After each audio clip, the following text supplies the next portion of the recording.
Ministro, na opinião do senhor, quais os principais problemas quanto às leis criadas para os menores de idade? Talvez um dos principais problemas ligados à legislação da infância e da adolescência seja o seu conteúdo fortemente programático. Elas são feitas para um país complexo, como o Brasil, marcadamente desigual, com realidades diferentes nos mais diversos rincões. Se nós viajamos aí de um extremo ao outro do país, nós encontramos uma múltipla diversidade e, muito provavelmente, a legislação tenta abarcar essas diversas realidades, estabelecendo um padrão talvez diferenciado, talvez em muitos casos elevado. Mas é fundamental que se busque, de fato, o ótimo, que se busque as melhores condições. É possível, talvez, que em algum campo ou outro se pudesse fazer alguma delegação para o legislador estadual para que ele fizesse as devidas adaptações e se aproximasse mais da realidade local. Mas o Estatuto da Criança e do Adolescente tem esse valor elevado. Ele busca, de fato, tratar o menor e o adolescente da melhor forma possível. Mas, em muitos casos, é possível que o distanciamento da realidade seja tão grande que acabe, em alguns casos, se revelando utópico.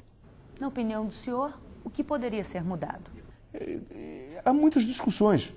Por exemplo, se diz que, no que diz respeito ao menor infrator, nós teríamos que melhorar as condições estabelecidas, o acompanhamento do menor infrator, talvez um maior rigor, tendo em vista a gravidade do fato cometido. Há até propostas que circulam no sentido de rever o conceito de menoridade e maioridade para fins penais. Eu já me manifestei contra essa proposta, dizendo que a legislação é que deve ser adaptada. O Estatuto prevê também a criação desses centros integrados, mas isto ainda é algo poético entre nós. Alguns estados lograram realizar um ou outro centro, construir um ou outro centro, eles estão funcionando bem. O Estatuto é de 1990, nós ainda estamos muito distantes de sua execução plena, de modo que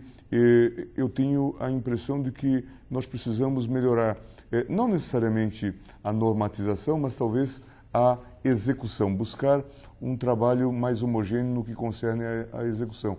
E o Conselho Nacional da Justiça tem se preocupado com isso. Nós hoje temos um Fórum da Criança e do Adolescente, temos discutido essas questões com os juízes, com os promotores da infância e da adolescência, para que, de fato, nós atinjamos esse ideal, esse objetivo posto, alto objetivo posto no Estatuto, de um tratamento realmente digno para a criança e para o adolescente. Na avaliação do senhor, a lei que proíbe o consumo de bebida alcoólica por menores de idade é respeitada? Vem se buscando fazer a observância, assegurar a observância desse preceito. É verdade que, de novo, aqui nós temos uma distância, às vezes, grande entre o que está no plano da norma e o que se faz em termos de realidade. É o problema da execução. País bastante diversificado, com planos de autoridades, às vezes, mais ou menos eficazes. Nós também podemos encontrar, às vezes, situações de abuso, de descontrole, especialmente na parte menos urbana do país, menos fiscalizada pelas autoridades. Mas nós devemos buscar essa conscientização, propiciar condições adequadas para o desenvolvimento do menor, em todos os aspectos. E certamente não é adequado que o menor já comece, e às vezes há exemplos na família, no seu meio, mas que ele já comece a sua vida inicial na adolescência embebedando-se, e perdendo a consciência em muitos casos, abusando desse tipo de estímulo, que pode ser, inclusive, passos para outros. Então, acho que nós devemos buscar, não só mediante medidas repressivas, mas também medidas de conscientização dos pais e dos próprios menores. Ministro, na opinião do senhor, nesse caso em específico, ministro, o senhor acha que a punição é leve ou ela é rígida? De novo, uma discussão que passa por um tipo de demandasse, talvez, um tipo de análise empírica, saber se as sanções que são impostas, inclusive aqueles que oferecem bebidas ou facilitam o acesso de bebidas a menores, a adolescentes, se de fato essa medida tem sido eficaz. Nós não vamos ter resposta geral para essa pergunta, porque, dada a diversidade, como eu disse, e as regionalidades, nós vamos ter diferentes situações. Agora, temos que buscar uma medida adequada. Não podemos fugir da realidade. Se o menor, por exemplo, tem quadros de alcoolismo explícito no seu meio, especialmente no seu âmbito familiar, é muito provável que ele aceite com naturalidade a bebida e veja as proibições até como um excesso indevido, uma intervenção abusiva por parte do Estado. Daí a necessidade de que este processo seja um processo completo e complexo, que envolva a participação dos pais, dos próprios menores, e que a repressão seja, digamos, a última ratio, o último elemento. Fundamental é que nós adotemos uma cultura saudável, positiva, dizendo é bom viver a vida, mesmo sem o uso, né, desses estimulantes, pelo menos nessa fase da vida. Qual a principal infração cometida pelos menores? Muitas vezes os menores participam de crimes, às vezes utilizados por adultos, manipulados por adultos, os crimes os mais variados. Às vezes nós temos aí roubos, furtos, questões ligadas ao próprio tráfico, em que tem menores envolvidos.